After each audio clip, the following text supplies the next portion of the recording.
Welcome to the Underground, the Steel City Underground, the black and gold standard for Pittsburgh Steelers coverage. Now, here's your host, Mike Pelaia.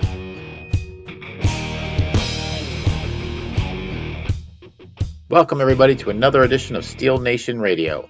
I'm Mike Pelaia of SteelNationAssociation.com, where we cover the Steelers 24/7 while bringing you, the Steeler fans, together in an effort to raise money for Children's Hospital of Pittsburgh. Come visit the site, read the articles, listen to the podcast, join the club, and help us raise money for the kids at the same time. As you know, you can see my work on SteelCityUnderground.com, where we have many great columnists covering the Steelers all day, every day, with plenty of different articles, podcasts, points of view, and other coverage on the AFC North and more. So please check us out there. And last but not least, you can find me in the Pittsburgh Courier online. So please check that out as well. All right, so let's get to it. For the fourth straight week, I can come to you and say the Steelers have won. They are now 5-4 after what looked like a very devastating start and what looked like a year that would most certainly end without a playoff appearance. At the moment, the Pittsburgh Steelers sit in the number 6 seed and are the last team to make the playoffs if the playoffs were to start today.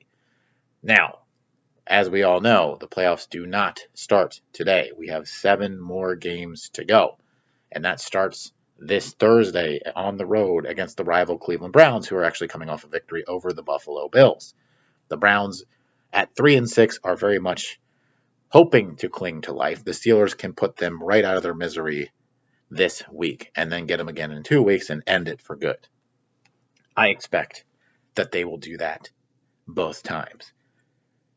It's not going to be easy. The Browns are going to be up for it. Excuse me, but they can and will come to play. I hate these short weeks. I have never been a fan of these Thursday night football games. Even when the Steelers play, it's just the quality is not there. I think the NFL should get rid of it, leave it for college. And I expect a sloppy game with a lot of penalties because the NFL, that's all they do is call penalties anymore. And on a Thursday night, it's worse. I don't like this, but it is what it is. So the Steelers do travel there. The first thing they're going to do, I hope, defensively at least, is force Baker Mayfield to beat them. Baker Mayfield thinks he's Tom Brady. Baker Mayfield is just Baker Mayfield. And quite frankly, he's not that good, at least not this season. I think he's better than his numbers show. I think he's a playmaker. I think he can be somebody that can make big plays. But if anybody's going to beat them on this team, I would leave it in the hands of Baker Mayfield. I don't want to mess with Nick Chubb. I don't want to mess with that running attack if I can avoid it.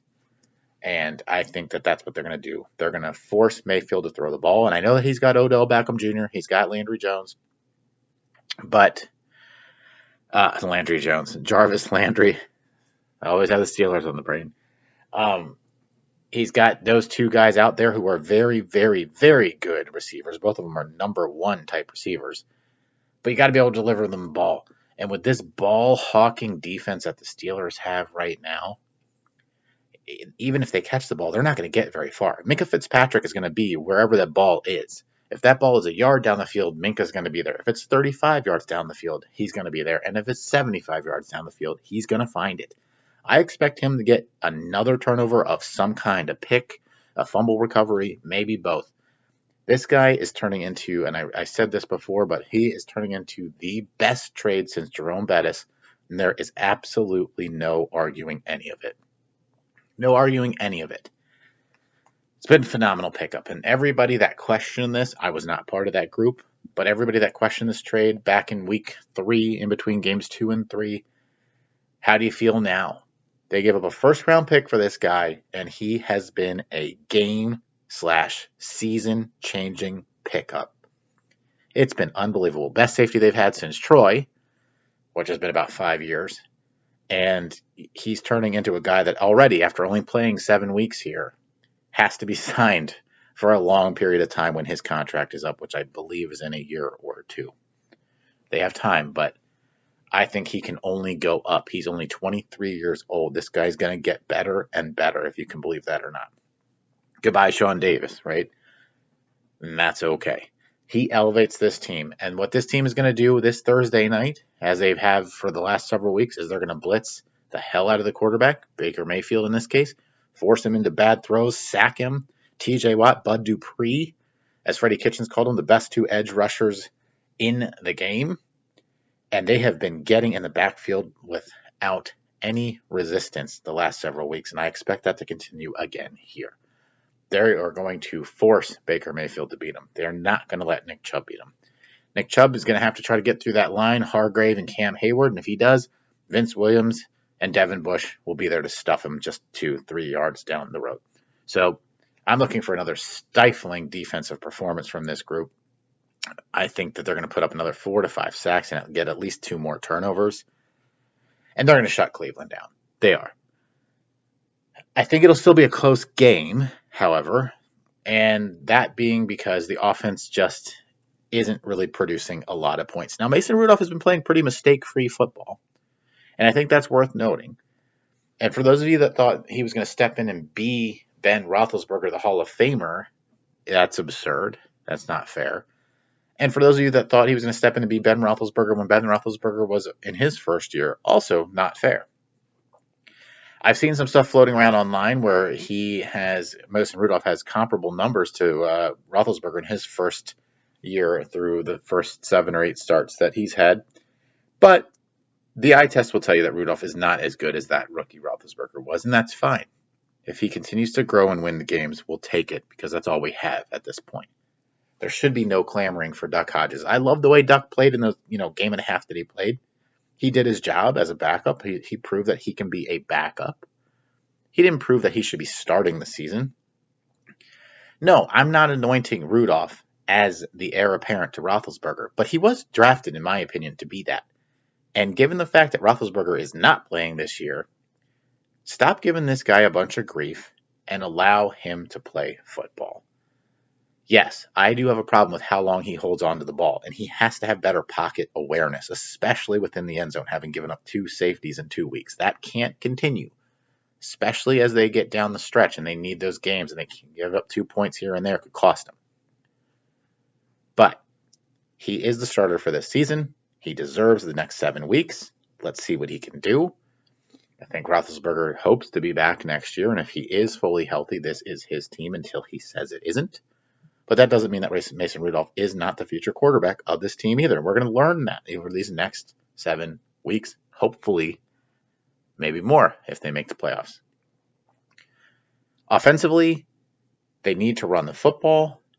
They need to continue to get the ball downfield beyond 10 yards. Deontay Johnson and James Washington appear to be threats now, which is great. Hopefully that opens up some more throws to Juju because I don't care what has happened so far. Juju is a game breaker. He's not Antonio Brown. He admitted that this week. That's fine. He's Juju Smith-Schuster. He is a legitimate receiver. And if we can get him the ball downfield, he will make plays, as we have seen. But when he's double-teamed, Johnson, Washington, Vance McDonald, those guys need to step in. And to set all of that up, I don't care who it is, but we need to be running the football effectively at 4 yards per carry and 20 to 25 times to help Rudolph and to protect Rudolph. For his part, I said it, but I'll say it again. Rudolph, when he is dropping back, needs to be aware of the pocket collapsing, and especially when he's back towards the end zone, get rid of that football. Now, from a punt return perspective, because I think special teams will play a factor again, Switzer probably isn't going to play, but even if he were healthy, we have to end this Switzer experiment. And I've supported him for a while. I like him. I've met him. I've talked to him. He's a good guy. I still think he's a good locker room guy. But I'm willing to wave the white flag on him at this point. Just like he waves the flag for fair catches almost every single punt. It's over. It's over. He's not doing anything. He's not doing anything. He has no presence in the passing game.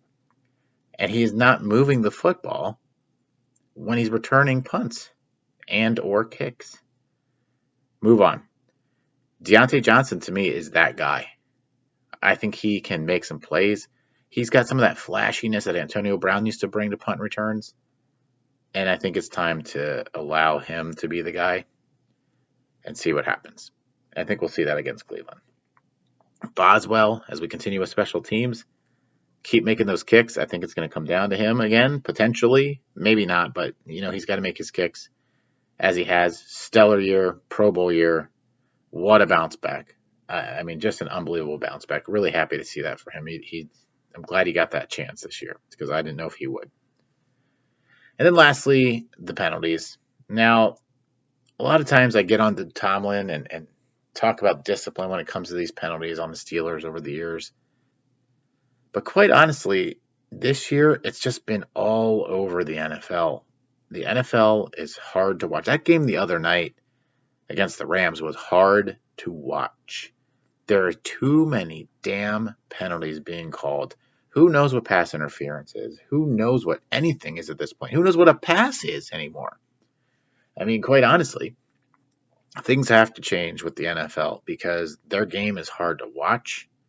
And I suspect that Thursday night we're going to see 20 flags on the field again. Either way, let me wrap this up by saying I think the Steelers win the game. I think it's going to be close just because the defense is going to keep the Browns down, but the Browns defense with Myles Garrett and that attack there are going to contain the Steelers as well. So I'm going to go with a Steelers victory 20-16. I will talk to you next week, hopefully after another Steelers victory. We would like to thank you for listening and remind our listeners to follow us on social media and our website, www.steelcityunderground.com.